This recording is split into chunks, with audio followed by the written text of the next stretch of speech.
And the comedian George Burns once said, "The secret of a good sermon is to have a good beginning and a good ending, and to have the two as close together as possible."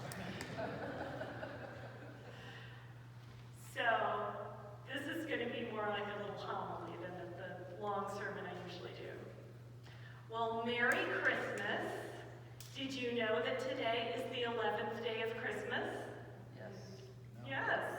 Tomorrow is January 6th, which on the church calendar is a day called Epiphany.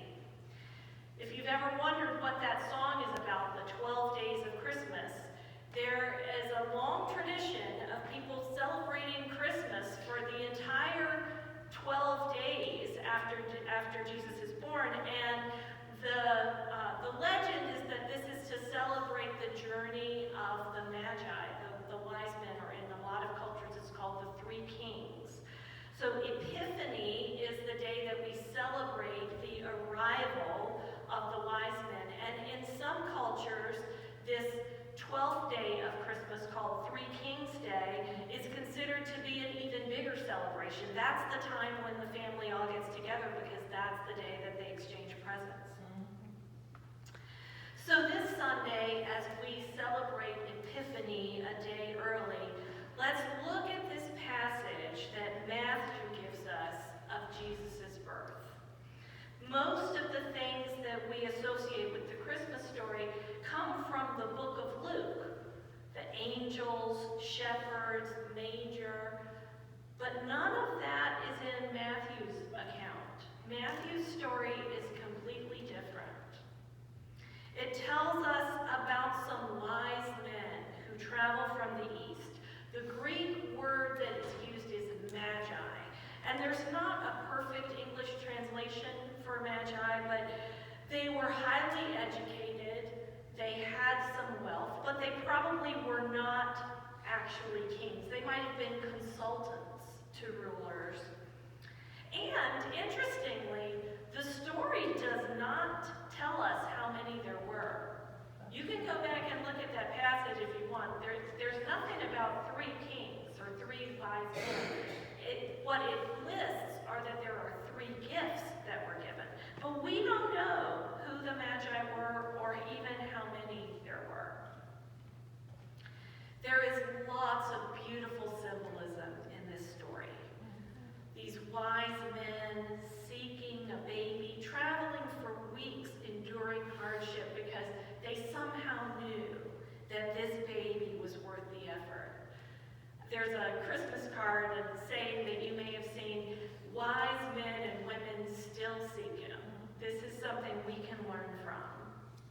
Another beautiful image from this story that we can learn from in our own journey is that they had the humility to bow down and worship him even without any of the trappings of wealth and power. They started off by going to Herod's palace saying, "Oh, I'm sure this is where the new king is going to be born." But no, when they actually found the baby, it was just a regular baby, just born to a peasant woman and a craftsman. But still, they bowed down and worshipped him. That's a beautiful image of humility. And of course, there's the image of offering gifts, which reminds us of how important it is to offer whatever we have to God. But Matthew's story isn't just a sweet story about the wise and generous magi. It's also a story about the ruthless King Herod. Listen again to this part of the story. When Herod realized that he had been outwitted by the Magi, he was furious. And he gave orders to kill all the boys in Bethlehem and its vicinity who were 2 years and under, in accordance with the time he had learned from the Magi. Wait, what? I mean, when I was a little kid, when I was a baby, a young child learning about the manger scene, nobody told me about that part. right? And eventually, as an older child, when I did learn the story, it was emphasized that, oh, well, luckily, though, Joseph heard the angel's warning, and Jesus escaped. So, like, whew, okay. But what about all the other boys that were 2 years and under in that region? We don't have any idea how many innocent children that was. But even one precious, beloved baby who was slaughtered by a king who thought his power was threatened, it's unthinkably horrific. So Matthew's telling us that right away, Jesus is born into a world of horror. Joseph is warned in a dream to flee to Egypt, and so in the middle of the night, he wakes up Mary and they take off, running for their lives to a foreign land where they don't know the language or the customs. Imagine for a moment what this would be like. You had a whole life planned out for yourself and your family, ties in the community, people you love, but now you're in such danger that you have to run for your life. You have no idea what awaits you in the country to which you're going, but you have no good option. So in desperation, you set out for a foreign country and hope for the best.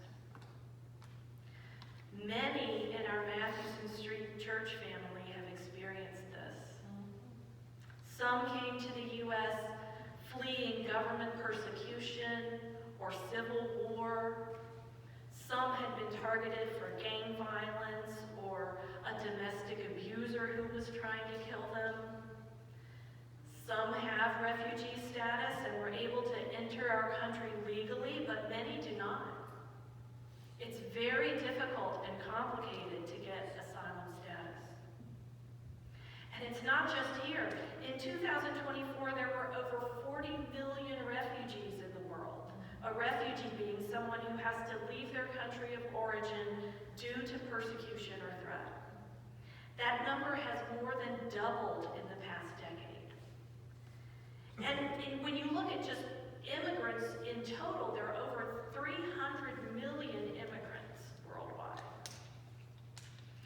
What I want us to wrap our heads around today is that Jesus was a refugee.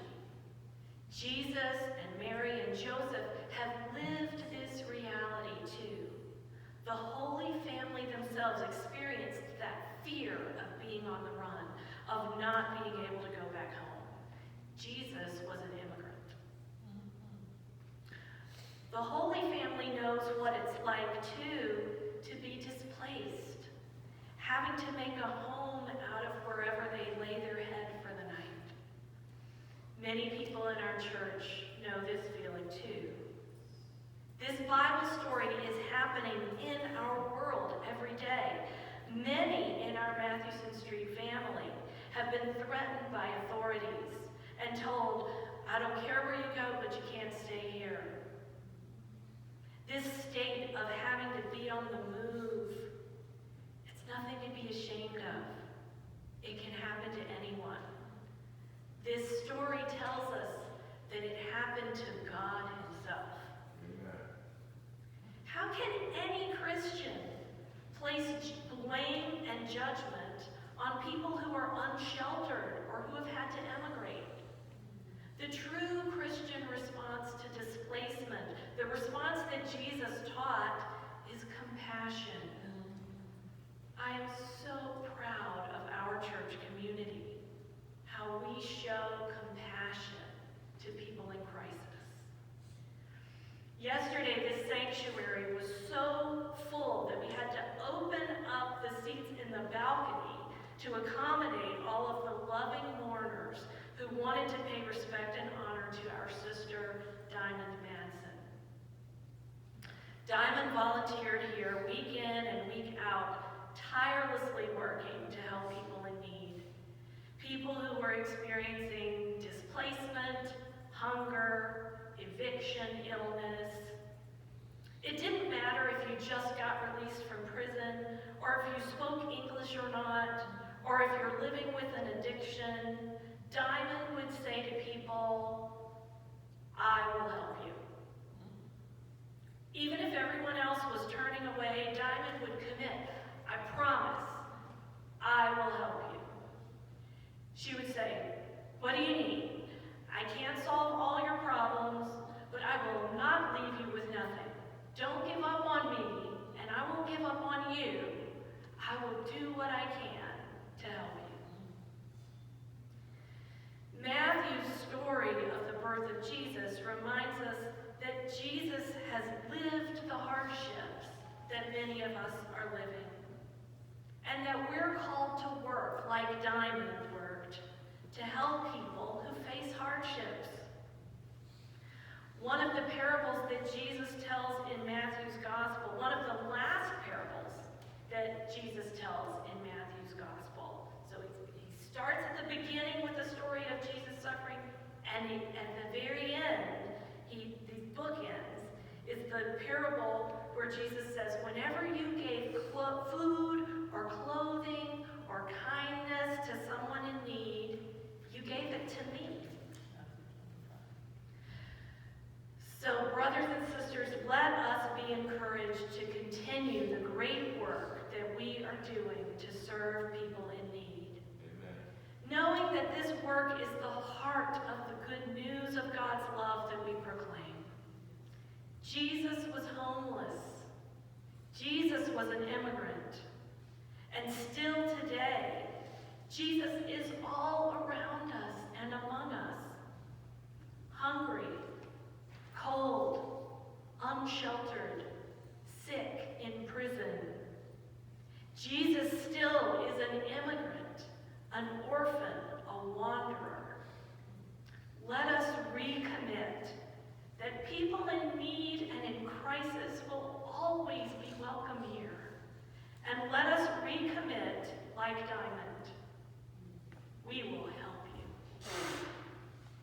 Amen. Amen.